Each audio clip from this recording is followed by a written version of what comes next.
So, everyone, welcome to the first ever European Marketing Analytics Conference. My name is Adam from Startup Network Europe and also Product Network Europe, and we are hosting this event today with Amplitude. A bit about us, we've done over 100 events in just 2 years, so I'm a busy man. Lots of them have been in person, but of course, we're doing a lot of online events too. What I love about online events is we can get so many international speakers, like the CMOs and other marketing leaders that we have today. So I will just pop into the webinar now. We will have 1 hour of content from about 10 different speakers, which is the best way to do a webinar. So we'll start with André, who is a CMO, and his last position was interim head of marketing at PowerUs, and he's also been a marketing leader at many other companies. Then we'll have Sunny, who is CMO at eSmart Systems back in England. Then we have Anders in Sweden, who was former CMO at Volvo Car Mobility, and Mireille, you are CMO at Regnology in France. Yeah. And then Paddy, you are founder of BusyLittlePixels. And then after half an hour, we'll have our second panel, which is going to have Behdad, who is CMO at DigitalRoute. We'll have Aditi, who is CMO and digital officer, chief marketing and digital officer at Travco Group. Then we'll have Namrata, who is Chief Marketing Officer at TPConnects Technologies. And finally, last but not least, all the way in Dublin, we will have Aditi, who is Head of E-Commerce Solutions at Grey Scouts, which is a company, I believe, based in Dublin as well. And then we will have, last but not least, Diogo. He may be joining us, and he's an ecosystem strategy and operations expert, currently working in a leadership position at Siemens. So let's get this started. André, I believe you are our first speaker, and I'll ask my question for you now. As I mentioned, André, you've been a marketing leader in the internet and services industry since 2000. You've had many leadership positions in marketing at many companies. So my question for you is, in the age of personalization, how do you think European marketers are utilizing data analytics to create hyper-targeted and relevant content that resonates with diverse audiences? Thank you, Adam, and thanks for having me. I only have 5 minutes, so I guess I will just share 10 tips about that topic. First, you have to collect data correctly. Very often, I have customers who have, let's say, the same conversion pixel at a certain level for, let's say, purchasing intent for a chair and a table. And after that, I can only show an advertising that says, hey, you wanted a chair or a table, but maybe I want an advertising that is about a chair or a table. And very often, the collected data is not done at the correct level, and that's the first thing that you have to do, correct data. The second topic is you have to try new ideas regularly. If you only use data analytics, you use only the past. You need a mix of both past and future. Don't do targeted only about the past. Try regularly new advertising, new photos, because if you analyze too much, that's also not good to resonate with the audience who will maybe have seen the same advertising over and over. The third topic is try hyper-targeted localization. Let's say, for example, you can say, hey, maybe you have new chairs for homes in Bavaria, new tables for your flat in Berlin. That can work, but also don't try to be too creepy by being too targeted. You don't resonate when you are too targeted. You have to find the right balance. And to give an idea, if you target per age and you say, hey, André, I know you are 46-year-old, and therefore you absolutely need a checkup of your health, I will find that creepy. So think more about a generation, an age group, but not something that is too targeted. And for that, think about pop culture relevance. You resonate when you show that you know what were the favorite movies, music, artists of a generation. How can you use that and not be one more advertising for a very boring solar panel? How can you make it resonate with the audience because you know their culture? Very often, you only think about your product without thinking about your customer and its culture. You have to adapt to that. Another point is ask questions when you cannot target.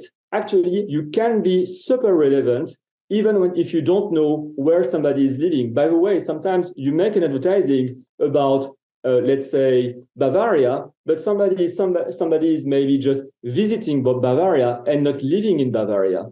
For that reason, let's say you are in real estate business, you could say, hey, are you buying or selling a home in? And then you show a list of the 16 regions of of Germany. This way, people will say, oh yeah, of course, I am from, and this person will click on the right region where this person comes from. This person will feel relevant content just because we showed 16 different things. Same for, are you from Gen X, Gen Y, Gen Z? And then I will say, oh, this is for me because I will click on the right option here. So don't think that because you don't have a correct data, your advertising cannot resonate. It can resonate if you offer choices and options. And very often, these options are inspired by your registration funnel. Very often, you take one page of your registration funnel and you transform it into a question and a list of answers that will also enable people to better understand where they are landing. Another topic is video advertising. If you do advertising and it costs you too much to produce a video, you will never be able to do hyper-targeted relevant content. Because let's say, how do you want to make an advertising for selling and buy flats in Berlin, Hamburg, North Rhine-Westphalia, Bavaria? It will cost you too much if you ask an external agency to do that. Learn how to use your phone, buy some Rode and record yourself. And do your own ads and make one ad for Berlin, one for Bavaria. Try that regularly, and then you can optimize things. Also, ask your customers kindly without asking, rewarding them with money. Focus on, hey, can you help them? Can you help me? Record an audio message recommending me. Record a video recommending my service. Do you like my product? Make small interviews and make them diverse. Man, woman, generational. Like it has to resonate because you have a lot of UGC. I'm almost done. You also have to target your landing page. Very, very often we lose memory. Very often you click on advertising, the landing page has nothing to do with the advertising. And on the other side, sometimes it's too targeted. I click on a chair advertising, but maybe I wanted some chair, but not exactly this chair. So don't think that too relevant content will work better. Maybe I would prefer to see a list of 10 different styles of chairs because I just showed my interest for chairs in general. So you have to think about all this. Hyper targeted doesn't mean that it works better. Segment also the data for mobile and desktop. Very often you try to have something that is, for example, how can I say that? Data analytics is often an average of mobile and desktop. This is bad. Very often, people either only optimize for mobile or for desktop, try to really analyze data at that level and even have two separate funnels to be able to optimize both. It may be worth it. Just evaluate. Last tip, don't lose your memory. Very often, as I said, people lose the memory between which advertising has been clicked, where do they land, and after that, once they register, very, very often, check your IT and etc. We don't record what was the advertising that was clicked. Think about the name of advertising so that it can be self-explanatory and make it in a way that you can reuse it after in your email marketing campaign. For example, I clicked on a chair and you send me an email about tables, but you knew I clicked on a chair. Very often you don't have the data. And last but not least, all of the answers that you give in a registration funnel. Sometimes we add more questions to make people believe that we have a relevant service. But too often, your email marketing service doesn't use this data. Maybe you just told me how much you earn. Maybe you told me what's the size of your house. But what is the use of all this if you don't use that in email marketing? And in the end, it means that you don't have enough qualified leads. It doesn't matter what is the cost of your the cost of acquisition of a lead. If in the end you don't qualify them, for that you have to keep your memory and make good use of all of the data in the rest of the process in all of your workflows. That's all for me. 10 tips. Andre, that is seriously the best marketing advice I've heard in a long, long time. Like, I'm not just saying that, really. Well done. Thank you so much. I want to hear more, but we have to move on to the other speakers. So, folks, our next speaker will be all the way from England, as I mentioned, Sunny. And you are the Chief Marketing Officer at eSmart Systems, a leading provider of AI-powered services and solutions for the inspection and maintenance of critical energy infrastructure. So my question is, Sunny, how does eSmart Systems leverage marketing analytics to measure the effectiveness of marketing campaigns and strategies? Are there specific KPIs or metrics that you look at? Thank you. Yeah, no, thank you. And I'm going to try and answer this in 5 minutes as well. So really, to answer the first part of your question, it does depend on the objective of the marketing campaign. You should always have an objective with a desired goal, which is a stretch goal for all marketing activities. So if it's lead generation through gated content or badge scans from an event, for example, you've got to measure that. You've got to measure that against registrants or the scan badge of the relevant target audience, right? Being very relevant. And also measure if that activity is resonating with that target audience in the region. What that gives us is a quick indicator of what's working and not working, and can we pivot and change very quickly? Because the previous speaker had said, right, metrics age, analytics as well, right? It's provided on data, they age very quickly, but you also need to look at the past as well to see what has happened and learn from that. And also you've got to measure as well, how are the activities that you're doing that are smaller measure against the larger goal, and also get feedback from your team. It isn't always about the number, especially when it's events or it's webinars or they've got questions. Try and get some of that nuance as well before you make a rash decision just based on a pure number. For campaigns where the objective is marketing attribution, we use various tools to measure the multi-touch from the target audience. And again, it's the target audience, right? And it's based on interaction with content from web tools within our CRM to social media engagement and also form fill. So it's really important that you're able to demonstrate that multi-touch attribution in a very easy to follow way so we can see how we're performing. Now, to answer the second part of your question about the KPIs and metrics that are crucial, look, every CMO has sleepless nights because they need good metrics to show their value. And metrics are crucial for any marketing department, but it has to be the right metrics to demonstrate the value that marketing is having to the bottom line. So in the current company that I'm working at, we align our marketing objectives with our KPIs to our corporate objectives under the banner of objectives and key results, OKRs. So we actually within marketing communications have some metrics under that, along with sales, along with customer success, along with product at the senior leadership level. So we communicate against those numbers. And that works hand in hand, right? So sometimes you'll win, sometimes you don't, but you've got to pivot and change. And the business also has to pivot and change in the current climate that we're in. So my advice would be is make sure that your metrics and KPIs are aligned with your corporate objectives, and any activity you're doing, measure how that measures in with the main target, but also how is that activity working on its own? And also, learn from your team. It's not always about the number. Listen to the other attributes that happened on the day. Was it on the wrong day? Was there something happening with the travel to an event? Don't make rash decisions and look at the bigger picture. And that was all I was going to say because we've only got 5 minutes, but I hope that was useful.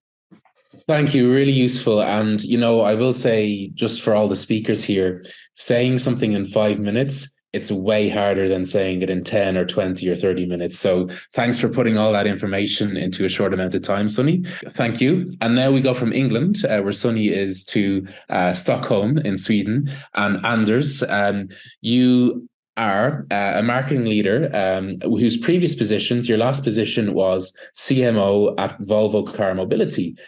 Sweden, of course, very famous for its cars. So given your experience, what trends or advancements in marketing analytics do you see as particularly impactful for businesses this year in 2023? And how do you think organizations can prepare to embrace them? Yeah, thank you. And thank you for having me. Yes, Volvo latest, and prior to that, I was managing director at RGA and also similar position at Shale. So I've been both on the kind of agency side and the customer side. And I'm not an analyst, I have to say that first, but normally a receiver of analytics. And I think what we see right now, or what I see from my perspective, is, of course, there is a prefix of AI to everything these days, or a suffix. Everything related to analytics should have some part of it relying on AI. And I think that's fantastic, of course, but it also might be a bit of a challenge. I think what we see as benefit is, of course, that we have the ability to do real-time analytics, get the information and analysis very fast. We can have automated data collection in a way that we couldn't do before. And of course, with the help of AI, we can see patterns that we probably wouldn't be able to see ourselves as a species. So that's very promising, and of course, a huge trend everywhere, I would say. But I think it also is challenging. I read a report recently that said that about 80% of all marketers in Europe, I think it was, say that they make data-driven decisions. And maybe I've just met the other 20%, but I rarely see things that are purely data-driven. It's always data-informed, I would say. But there's still that layer of bias that we put in when we see the data. And I think over the years, we've been kind of overwhelmed with the amount of data. And AI can hopefully help us sort that out in a good way. But that what we always also seen is that it's absolutely crucial that analysts or analytics is an integral part of the marketing team. I've been in an organization where we see that we have a marketing team producing stuff, we're making strategies, and afterwards we get the analytics done. And I think it was Sunny that said metrics age, and that's so very true in this rapid changing world. So not having analytics as an integral part of everything we do, I think that's the biggest pitfall. But I think the big advantage with AI related to analytics is not analytics itself, but rather how fast we can get to where we can change what we actually do based on the analytics. And I call that clock time from start where we have an idea what we want to do until it's actually done and produced and in front of a customer. That time is often way too long. So the metrics age during that time. So AI can help us with that entire process in actually getting what we want to say in front of customers more rapidly. And I think that's the biggest challenge for marketing organization now, is like, how do we utilize AI in all the steps? And I mean all the steps from briefing to negotiations to producing content, etc. Because if we can get that process faster, we can actually change and react to what the analytics insights actually tells us, and that would be a big step forward. I think that would also allow us to do more personalized communication, which is difficult to do today. Was an example, but it has to do with quality. That's why parts of organization push back on too much personalization, because it divides the resources we have on many different messages, and that can affect quality. With modern tools, we can actually produce more at the right level of quality.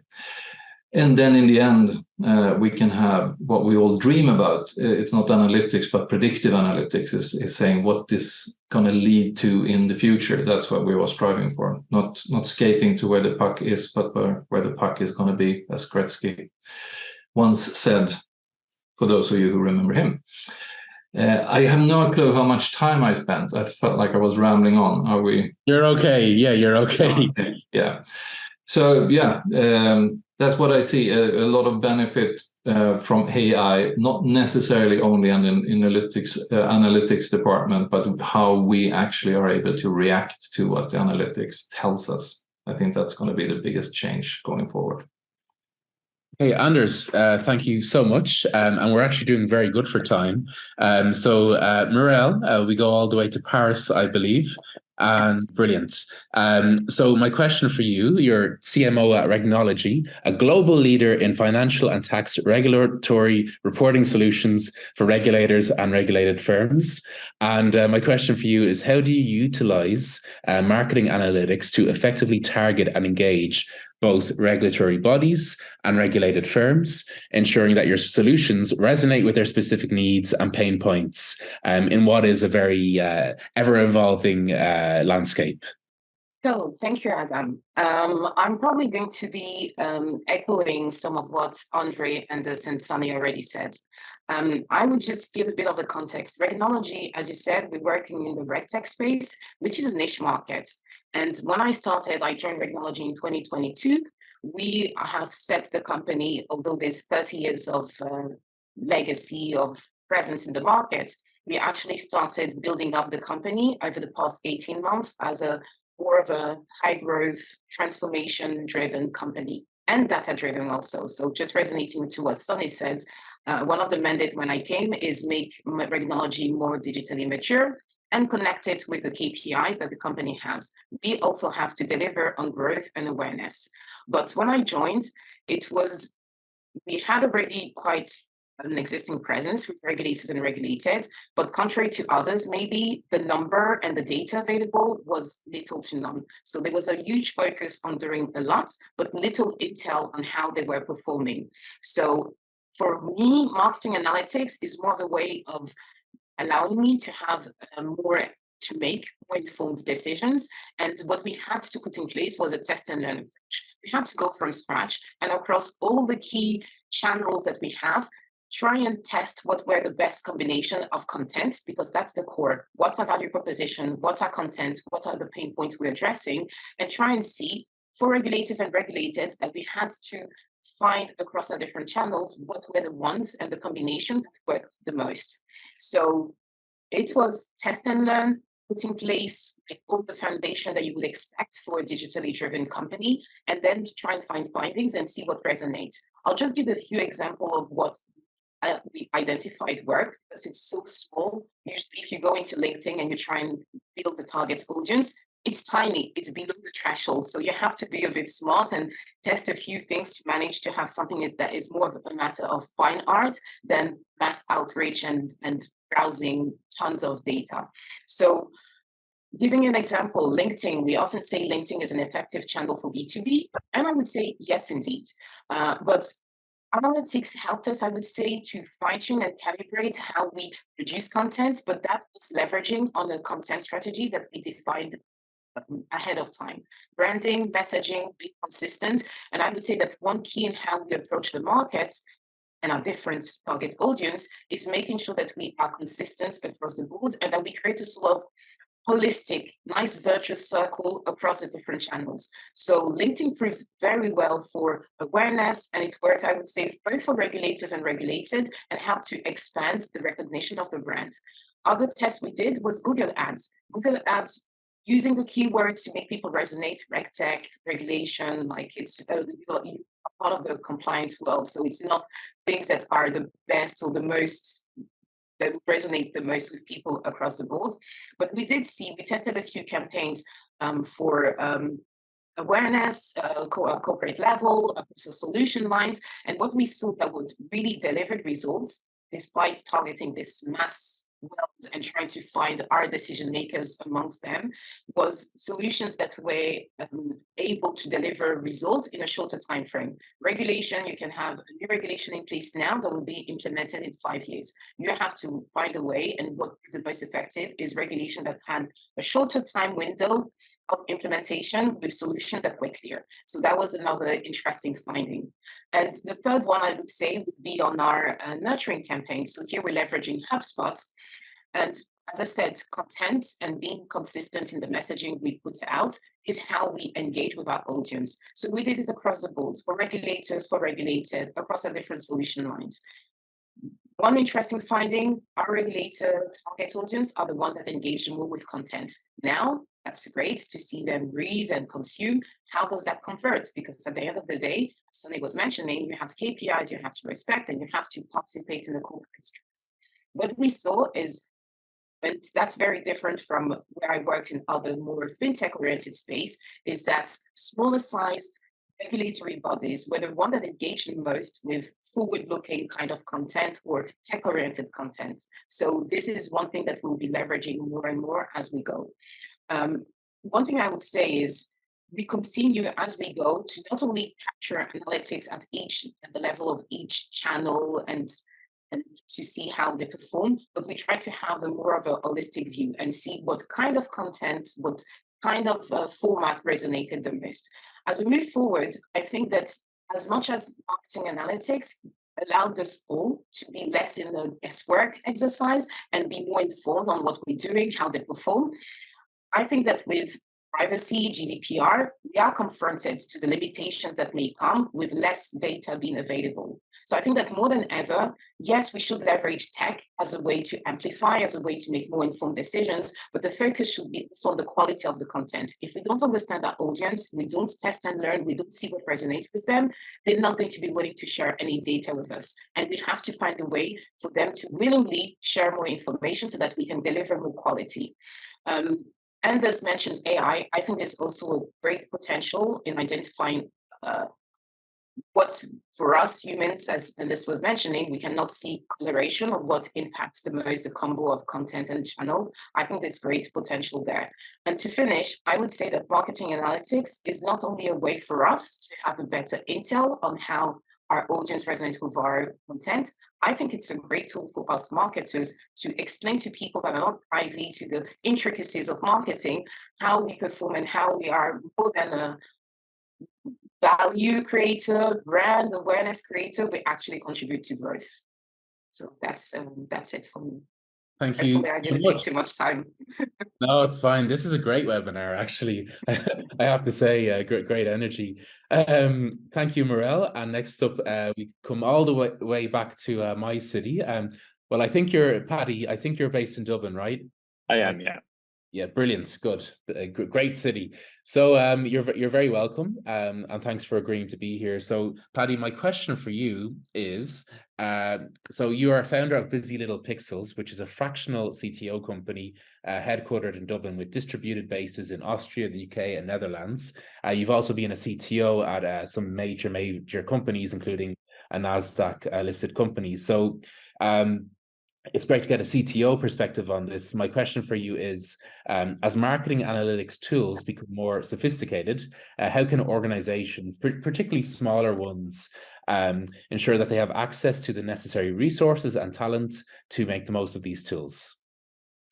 Yeah, look, thanks for having me. And it's great to hear some of the other speakers as well and get some of the insights. And I think, again, like Mireille was saying, I might be covering some of the stuff that some of the other speakers touched on. So look, I suppose the first thing is for companies of any size, you need to define what success looks like. I think so often people plow into something, say, oh, we need to do analytics, we need to get insights, let's get this tool, oh, it costs X amount, and don't actually understand what the output is. There's some fantastic tools out there that people can use. So I'm going to touch on 5 very quick points. So the first one's going to be tools. Like I think for any company of any size, it's going to be trying to understand how you understand what's happening with your business. So I think HubSpot, I think is a fantastic tool. So you can capture marketing activity from start to end. Also Amplitude, I think is a fantastic tool as well for trying to get your product analytics and everything else. So it's getting the tools that your business can afford and your business can get the most out of. I think the point that Sunny and I think Anders both touched on was about the kind of the clock time almost of analytics. It's a case of it's what's relevant now is for your business is what's key. So I think for SMEs, I think the real importance is as tools become more sophisticated, it's a case of making sure you get the insights today that are relevant to your business today. What we see with the advent of AI and as it's increasing, it's much easier to get insights, and from what would have been extremely clustered and very difficult data for SMEs to get a hold of and trying to become masters of Excel, there's fantastic tools out there which can actually do a lot of heavy lifting for you. I think Andrew's made another very relevant point about how people say to make data-driven decisions when it's data-informed decisions. It's a case of, yes, use the data to inform your decision, but also choose the tools which allow you to do that. I think, again, I think the other point I think that André made is segment your data. So it's if you can choose a tool which allows you to segment your data into desktop and mobile, you're going to get a much greater success for any given marketing campaigns. And while it's important to choose the right tools as they're becoming more sophisticated, so like an Amplitude or HubSpot, for example, the biggest point I'd actually say is keeping your finger on the pulse of what is data evolution. And what I mean by that is what we're seeing is AI and otherwise are becoming more prevalent, and it's becoming much easier to get reports, and there's some fantastic tools out there. But we need to keep in touch with seminars like this and talks to understand what's actually happening. And in terms of that, if you have a team, no matter how big or small, it's a case of making sure the data and the insights you get are relevant. So what I mean by that is, if you're an SME with 5 to 10 to 15 people or 20 people, the chances are you've 1 to 2 people who are doing all these reports and who are trying to get all the insights. So what success is for you and what tool is, it's going to be very different from a Paddy Power who might have a marketing team of 100. So it's all about relevance, making sure you understand what success looks like. What's your problem statement? We want to know how to get greater conversions. Brilliant. Now you know what to do and what the next step is. Choose the tool that's right for you. But then it's also about going back and once a month saying, right, we need to upskill and make sure we know what to do when it comes to how can AI help us and make us more efficient at our reporting to get greater efficiencies.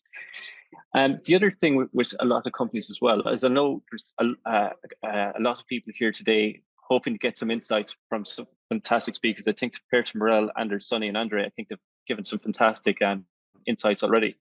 But it is a case of leaning on these communities and collaborations as well. So I suppose within some of the startup groups I'm in, what you'll see is people will be talking about different resources and tools. And these will allow people to benefit and understand, rather than spending money on expensive tools, they can actually say, right, we know what people are using and what success looks like for companies who are at a comparative stage or level to ours. I suppose the other thing as well is people, I don't want to kind of, how would you put it, use Anders' point wrongly, but I suppose while he's saying that clock time is important, I suppose, and while people say that make data driven decisions, if people are looking at their data first off, that's a good thing, even if it's a data informed decision. The problem is so many people have all this data and they don't use it. Like, if I could tell you the amount of times you could consult with a startup, say, oh, we've got all this data. Okay, what do you do with it? Well, it's there. We don't know what to do with it. Well, there's tools like Amplitude and HubSpot, everything else where you can collate that data. And even if you want to outsource some of that to a consultancy, say, look, can you make us a dashboard in Power BI or something like that? Just once you're utilizing the data to make decisions, that's the key thing.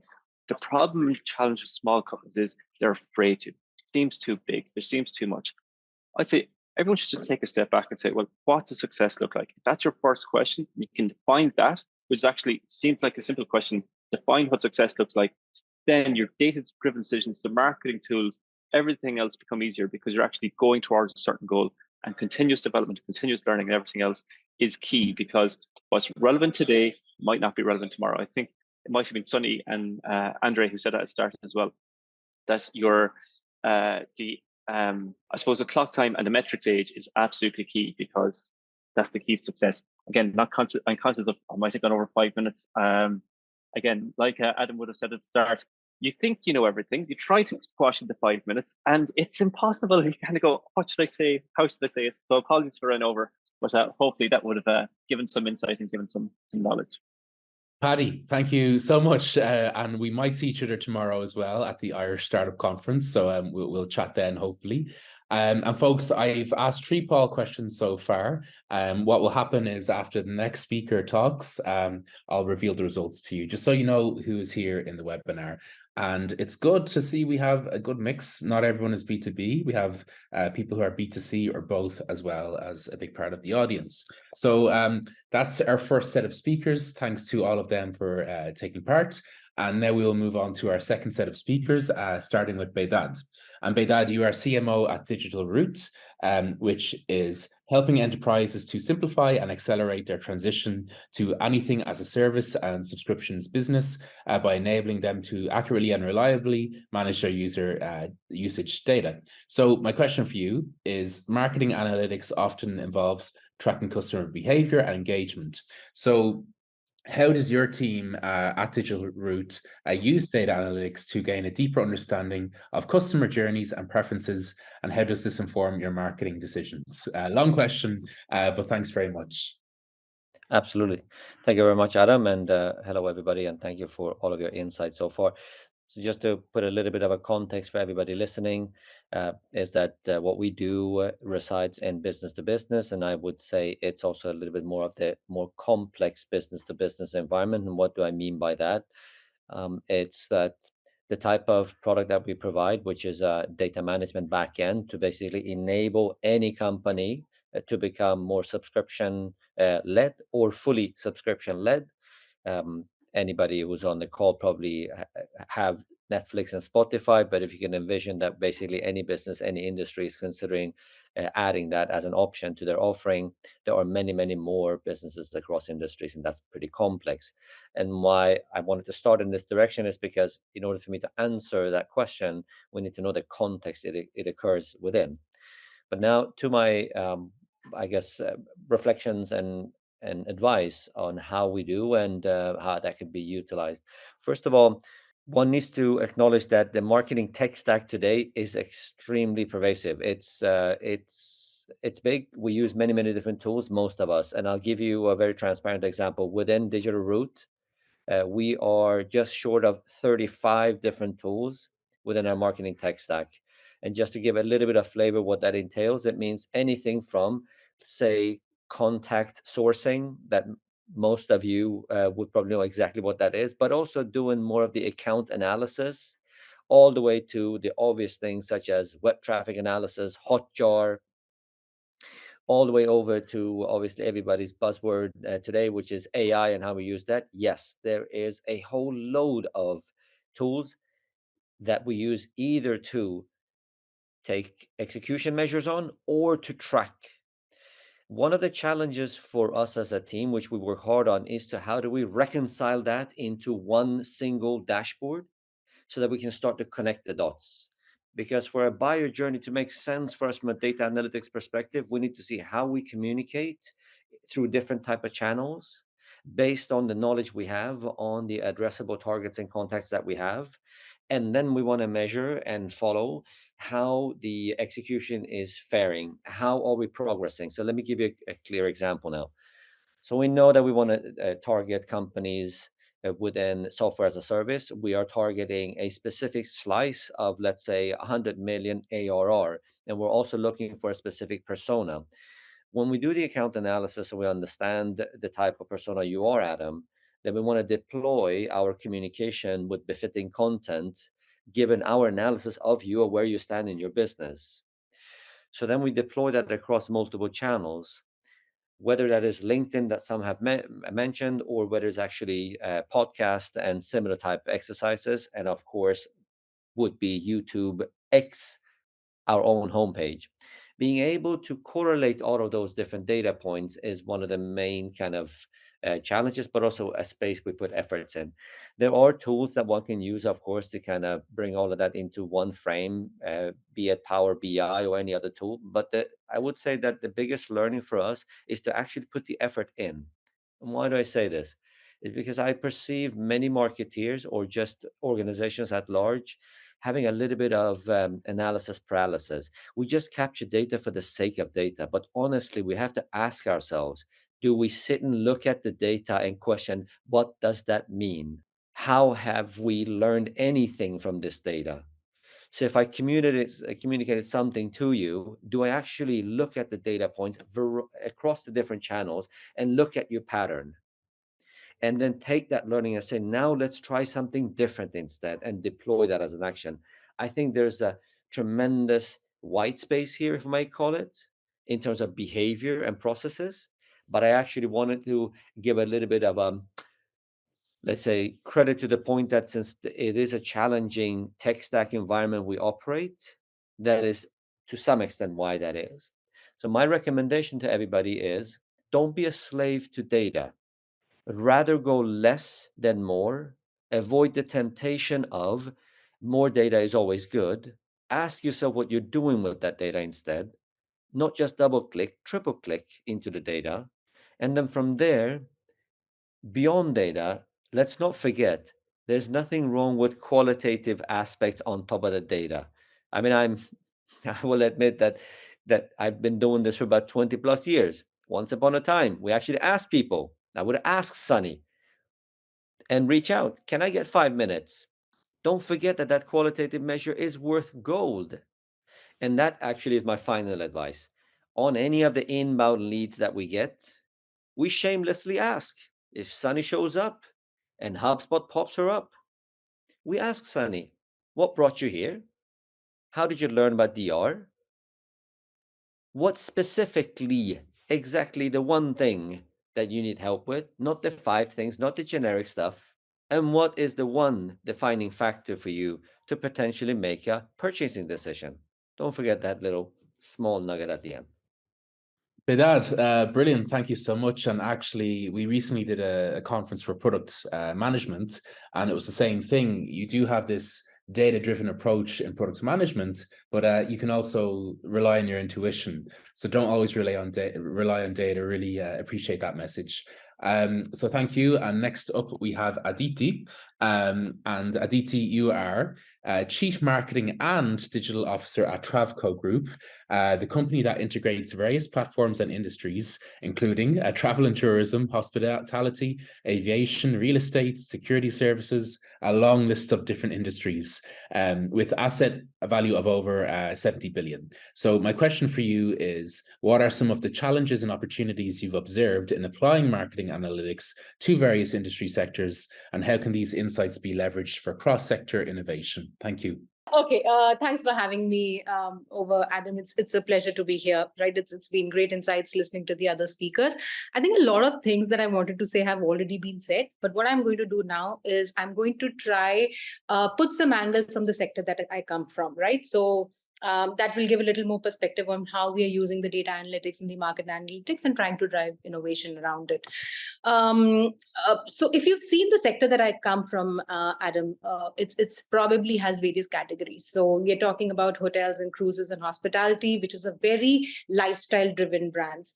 Now, when you talk about aviation, it's a commodity business, right? First is the lifestyle and services. The second is a commodity business. And the third I'm talking about really is a product service where we also have a technology team and the security and services. That's really about the product as an industry, right? As a service. So last 3 or 4 years, everybody would be aware was really an awakening call for us because our sector was hit the most. Everything about our sector changed, right? So whether you're talking about how consumers interacted with us, how they consumed our products, and secondly, how did they build that loyalty aspect to it to continue to consume our products also changed. And I think that's where we changed as a business from a marketing perspective. We had to put the customer first. I think a lot of our brands, a lot of our sector has been very inward thinking. What we think is good for business, what is the business mix that's going to drive us the highest profitability? I think the first thing that came up as a trend was we started putting customer first. And that happened. How did that happen, right? So when we started putting customer first, that means we had to start looking at their trends. We had to start looking what do they expect out of us as a brand. And that's where the whole analytics and the data-driven approach really helped us. A lot of times we talk about data-driven approach, but I think one of the key learnings for us has been that data-driven approach is not really a marketing's job, right? Or an analytics team job. It is the job of every person who's associated with that business. Now, whether it is to do with marketing, it is the operations we are talking about, or even the people who are doing the last mile approach, which is like has an end, we call it operations in our sector. So we had to start using data. Now, some of the opportunities or the advantages that came up, which has been spoken, but I'm just going to quickly run through it from my sector, is basically about being proactive, anticipating their needs. It said that you need to know your customer more than they know themselves. So what it helped our sector was really about understanding their needs, anticipating their needs, delving into how they're consuming our content today as well, right? If I have to give a real-time example, even the markets change. So you look at what is currently happening in the EV market. The markets that we thought are going to be performing well for us are not the ones which are actually contributing, but it's a total business in a market or a feeder market shift that has happened. We actually used marketing and data analytics to understand, is there a shift happening? What is the consumer wanting from us? Then we started seeing the whole change from being very tactical driven approach, very a transactional approach changing to a psychographic, addressing to the psychographic needs of the customer. So these are some things that came out of the data analytics, taking a data driven approach. And we started, these are some of the trends that came up. Now, talking about the challenges, if you look at a sector, well, like I said earlier, we have in aviation, we have hospitality, then we have real estate. Every business is working in silos, right? They have their own data points. They think that they know the consumers well, and this is how we need to be interacting or generating the content that will help with the maximum efficacy with the consumers. So breaking that silos was one of our biggest challenges that we had to see. And plus the data is so diverse and it is so fragmented that we had to do the collection of data. How do we collect the data?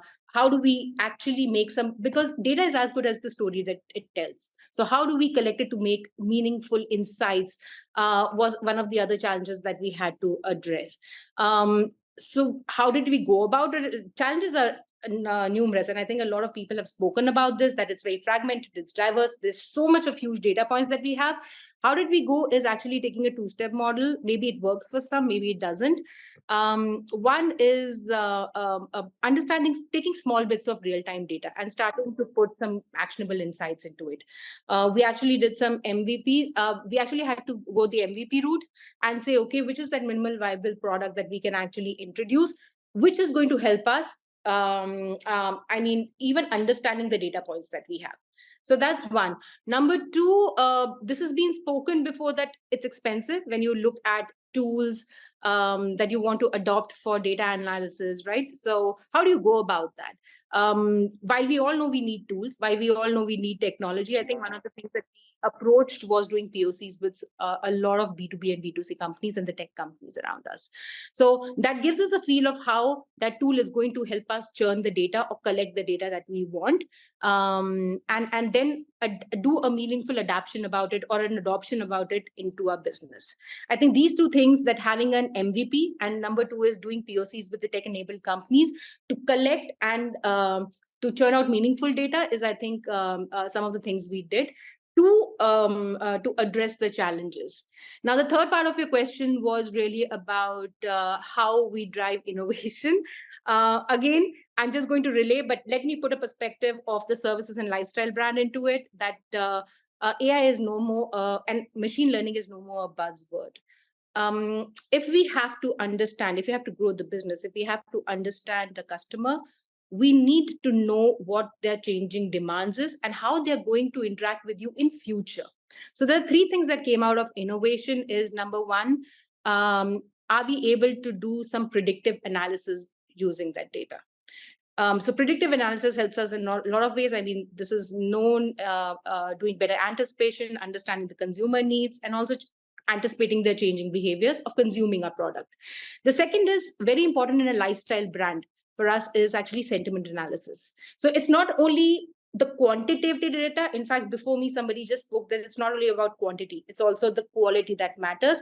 So sentiment, we are trying to marry both of them and try to bridge the gap between them. So it's about sentiment analysis, that how they're feeling about our brand and products today. So I think this is an opportunity on innovation we were able to bring across our sectors, using predictive analysis and sentiment analysis as well. One thing that I think is very core to us is the metaverse. Use of the metaverse, because if you're talking about hospitality brands, you're talking about real estate business where the cost associated per transaction is huge, right? We're talking about millions of dollars in one transaction for real estate. They want to consume your product on real-time basis. And I think that's where the data analysis and the data told us that going for something like a metaverse product, giving them a metaverse experience, right? Whatever, whether we are there 100%, no, but These are some of the innovations that kind of came out. And that's pretty much it. I think I want to leave one thing for all businesses is that when we talk about data-driven approaches or data analysis, it is not marketing's job. It is just not about getting data scientists to do that. Every touch point in the business needs to use data and then drive their actions or meaningful insights out of it. That's my key take or a note in the end. Okay, Aditi, I had to press the unmute button. Thank you so much. And I know you're based in India at the moment, so it's like the Global Marketing Analytics Conference, thanks to you. So I really appreciate that. And next up, we have Namrata. And Namrata, my question for you is, you are the CMO at TPConnects Technologies, which is an IATA certified global travel content aggregation and distribution technology company. So my question for you, as you're in this global travel tech company, you focus on providing air distribution tech to airlines and medium to large travel agencies. So what role does marketing analytics play in gaining strategic insights into the needs and pain points of your key audiences in this B2B context? Because most people here in the audience are B2B. Thank you. Excellent. Thank you so much, Adam. And hi to everyone. Thanks for having me here. I understand our company description was a bit of a mouthful. We exist in a very particular niche, which is we help airlines distribute their content. And, when you come into this world, content in the airline world means seats and ancillaries. That's what they call content, not social media content. So we create technology products that help them distribute it on towards travel agencies, TMCs, and so on. And therefore, it's a particularly, even within the travel technology world, it's a particular niche that we operate in. We work on a newish technology platform founded by IATA called NDC, New Distribution Capability.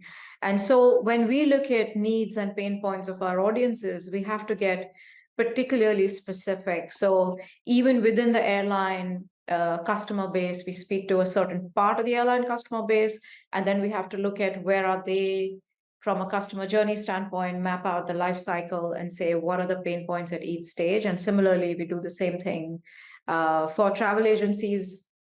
And then some of it starts the good old-fashioned way, which is persona research. So you can do all the marketing analytics in the world, but you do have to actually speak to your customers. So we do an extensive amount of actual research through interviewing potential customers, current customers, to understand their needs and pain points. That's one part of the whole exercise. And that really feeds into what we do from a marketing perspective, which we then build out by using data based on the content that they consume. So what search queries do they come for? What kind of content do they read on our website? Because we create content around the NDC space, and we've mapped out our entire content based on pain points and customer journeys. And then the second thing that we are looking at is the campaign performance. So when we put out campaigns again, and these are all directed to specific types of personas, and we have mapped out what kind of pain points they have, we look at whether our creative and our messaging actually resonates with them. And this includes, and some of it, of course, we have to put together manually because we could do offline events, and they are an absolutely key source for us to find customers, but then we have to find ways to get insights from there and feed it back while we're looking at our digital data set as well. So this involves a little bit of, well, when I say manual, there's still tools, but we do have to put together data from different sources. The third thing I think that is really effective for us to understand the needs and pain points is actually to look at even the competitive landscape. And the reason I say that is because this is a fairly newish, because the technology is maybe 10 years old at best, and it's only gaining traction now. There are not that many players who operate in this segment. So we do take a look at how do our competitors talk about the sector? What are the kind of things they say? How are we able to establish our differentiation? But also, are we able to understand that if they have a different journey, they have uncovered different pain points that we may not have as yet? So it's really taking this sort of fairly large sort of data source, whether it's third-party data sources, first-party data sources, and offline sources, putting that together to say, what are the needs and pain points, and how am I effectively addressing them through our benchmarks and objectives? Namrata, fantastic. And again, so much information in just a few minutes. So I really, really appreciate that. And now, last but not least, we go to our final speaker in Dublin, Aditi. And Aditi, or Adi, my question for you is, you are head of e-commerce solutions at Grey Scouts, which solves the problem of unauthorized 3P sellers, counterfeit, grey market and IP infringing products online by detecting, verifying and enforcing against them on global e-commerce marketplaces. So my question for you is, what data-driven marketing strategies have proven most effective in driving engagement and conversion among your customers? And how do you use analytics to continuously optimize and personalize these strategies? Thank you. Great, thanks. Thanks a lot for having me, Adam, today. It's great to be within such a great panel and great insights by everyone so far. So very much appreciated. It's coming back to your question, right? So as you correctly pointed out, we are a e-commerce brand protection solution. We are a B2B play. So again, some of the customers that we work with are enterprise brands, the likes of Netgear, Samsung, L'Oreal, and Water Wipes, and so on. So it is a new company. We've been lucky with good growth over the last few months, but one of the challenges that we came across was essentially it's a niche space. So what I mean by that is kind of like branching out to a point one of the other panelists made. We work somewhat in a fusion between an e-commerce and marketing and legal teams. So our solution, although is predominantly focused towards e-commerce play, it sits between different departments. So how do we essentially reach out to, these different personas that are going to be eventually using our tools? That was the first challenge we came across. And the good thing about data is that it does tell you a lot of things, right? So I think we've today learned about a lot of data, insights and data initiatives when we talk about data of big things. What I did or what we did at Grey Scout when we started out our inbound initiatives was look at data of small things, right? What I mean by that, look at what the web searches are telling you. So the first thing we did was have SEO play. Google Search Console is a free to use Google tool, can be applied on any marketing website pretty much. If a lot of the B2B listeners today haven't have integrated Google Search Console yet on their websites, do that, because it kind of like tells you all the searches that are leading traffic to your website, right? That became a very, very strong initial tool, because that told us the type of searches that is bringing website to our, that's bringing traffic to our website. Took all of those keywords, started making content around it. We've seen 100% growth in terms of SEO organic hits on our website on a yearly basis. Use the same amount of data that was generated on Google Search Console, organic searches, plugged in those keyword searches to some of our search campaigns as well on Google, really hitting on some of those long tail keywords. So I'm sure a lot of panelists have had this experience. When it is a niche product, you can't really play broad, because essentially it means wasted investments and wasted marketing spends. And so it is very key to understand what sort of traffic is being generated that's driving leads and hits to your websites. Google Search Console was our first go-to. Our second go-to was utilizing A/B testing tools. So is the consumer really wanting to see a demo, or are they wanting to see, wanting to know more about our platform? So is it going to be a meeting, or is it going to be a demo? Playing around with call to actions on the website is, I think, the most important factor as well. So use a crazy egg or an A/B testy or Optimizely, any of these, A/B testing tools to see what sort of call to actions are really resonating with your websites. Building your inbound list is really an effort. So don't go out, full-fledged in relation to some of the marketing campaigns or marketing emails that you're going to be throwing out to your user base, because if you hit a few unsubs initially, that probably means that you're going to be losing out on some customers in long term. So really tune your campaigns, finding your outbounds in relation to some of the outbound campaigns you're doing, and essentially ensure that you're hitting the people with right amount of information and great content, so that they don't unsubscribe, because unsubscribe in a growing company, I would say, is really not something that a marketing team would initiate, right? So again, just stuff like this, I would say, has helped us to really identify and understand what sort of traffic is being generated on our website organically, and using that organic boost to then further reach out and activate some of the more paid campaigns that we are doing. The second example that I'd like to give to your question, Adam, if that's all right, is more in sync with what we do for our customers. So coming back to what our product is, it is a product which is in the space of online brand protection. To put it simply, there are products on online marketplaces like Amazon, eBay, which are not supposed to be sold to the end consumer. So brands work with us to enforce and take these products down. And we are coming into the busiest e-commerce season now, which is Black Friday, holiday season. And so one of the data initiatives that we've done with our customers is to identify, is there a particular time of day where these counterfeiters or bad actors or unauthorized resellers are listing these products. They tend to do it in the night, presuming that the brands are not going to be keeping an eye, on these marketplaces. So we provide our brands with these actionable insights, actionable data points to ensure that they are on the top of these counterfeiters, throughout the day. And if there is a particular time that these counterfeiters are essentially uploading or listing these products on e-commerce marketplaces, our solution essentially right away, takes enforcement actions against them. So yeah, just to simply put it, simply to sum it up, I would say it's very important to identify what data is telling you.